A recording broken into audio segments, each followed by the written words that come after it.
Dertlerimin içinde kaynadım piştim. Vay babu.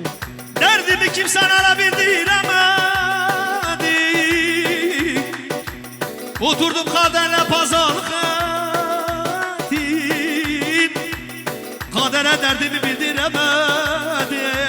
Anam derdimi bildiremedim. Hala baba. Ha. Döndüm daldan kuma kuru yaprağa.